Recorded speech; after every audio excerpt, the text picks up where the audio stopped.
good morning everybody. I'm just gonna tell y'all, without a filter and without a little funny Snapchat face, these videos are really awkward. But it's 7 in the morning. Haven't brushed my teeth yet, but you can't smell the funk through the phone. But I was gonna start some videos and do them maybe once a week. I don't know. I don't have a lot of time because I got the kids, but I'm just gonna tell y'all, it's a lot more awkward when you're not videoing your kids than when you're talking on here. But I'm starting to do a video on some stuff I suffer with, especially if most of y'all know I go to church, and I post a lot about church, but I'm still a normal person. I still struggle with stuff, and obviously I try to be normally as positive as possible, but there's sometimes that you don't have positive days. So I texted one of my friends, Harley Murphy, last night, because I told her, I said, I've been going to church a while. We hear about forgiveness all the time in church. If you're even decently familiar in church, all you hear about is God's grace and God's forgiveness.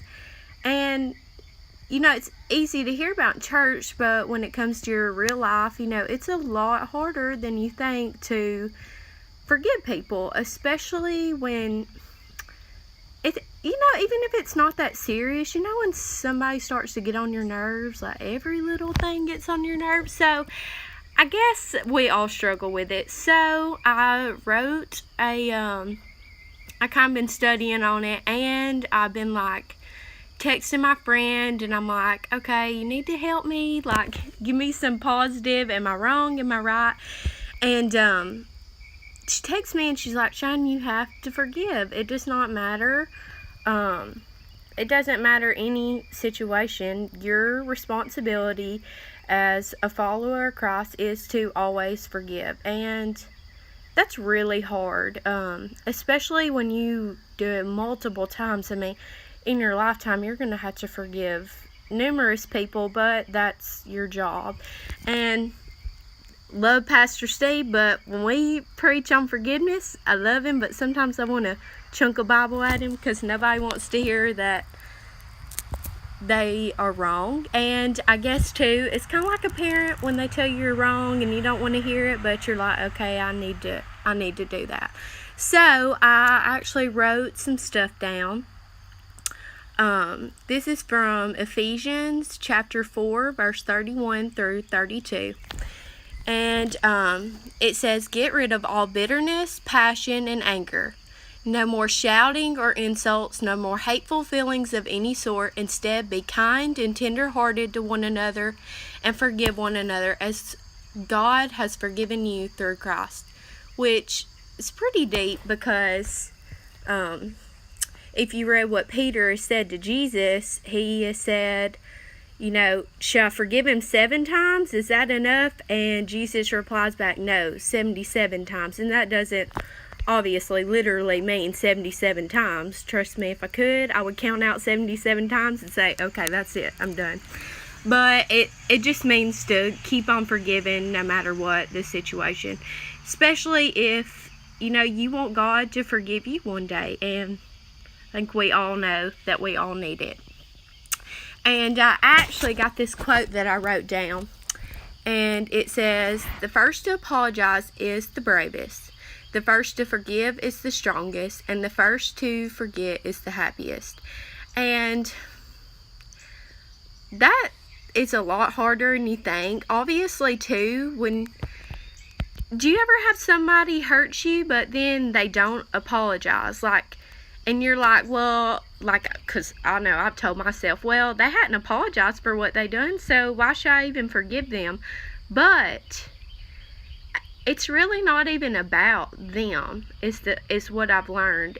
Because anytime that I haven't forgave, most of the time it weighs on me way more than it ever weighs on them.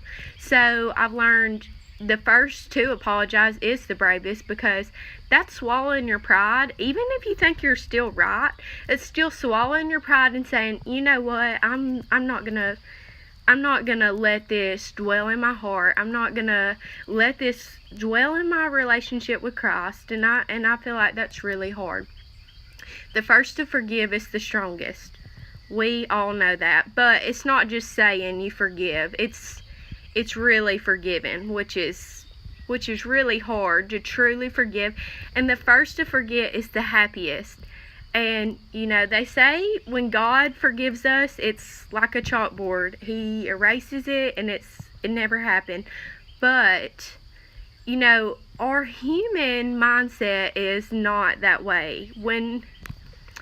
Do you ever forgive somebody but you still think about it, or you're like, the next time they do something, you bring up what they did to you before? Because I think we all do that. You're like, well, you did this 6 months ago. You're not even sorry because you just did this. But if you are truly trying to live Christ-like, it's like a chalkboard and you just erase it. It's gone. And that's something I really struggle with. I think everybody struggles with it. Even though I see some people at my church and I'm like, they're the most forgiving people. They are just so calm and happy. I couldn't imagine them ever having this struggle. But I do think it's something everybody struggles with. And I think too that if more of us came together and said, listen, we do struggle with this. We're not the perfect Christ follower, but we strive to be. I think that's kind of what it's all about. I've heard one time, church is not it's not for the perfect people. It's for the imperfect people. And I just like that my church is all about that. And even though as much as I hate about forgiveness, that is a message I think all of us needs to hear multiple times, because all of us could live every day and have more forgiving hearts and not be so judgmental. Like when I was reading about forgiveness, I read about this guy, and he started in his teen years and he was addicted to porn, and he struggled with it. He found God, he started doing better. And he said, I've been the one seeking forgiveness he was married, seeking it from his wife, from his family, put him all through a lot of stuff. And you read that and it's an inspiring story. But if you are the one that was living, with someone addicted to pornography, drinking, somebody that talks ugly to you, I mean, that's a lot harder, to read to live with that rather than read a story. It's easy to read a story and say, well, those people should forgive him. He really changed. But it's hard in real life because you don't know if they're going to change. You don't know if they're really sorry.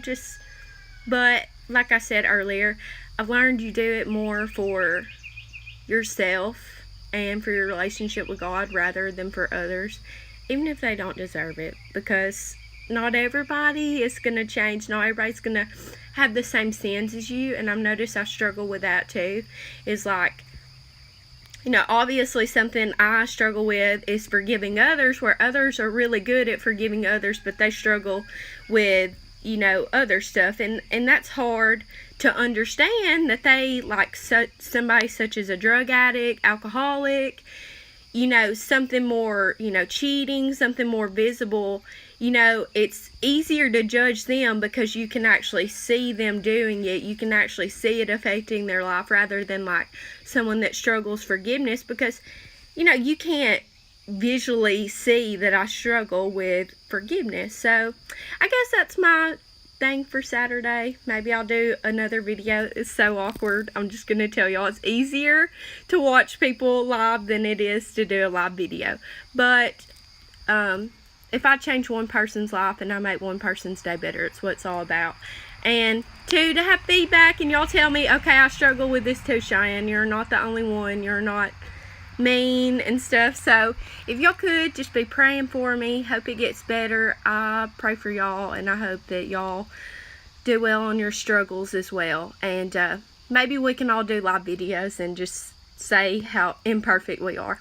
Okay, have a good day. Bye.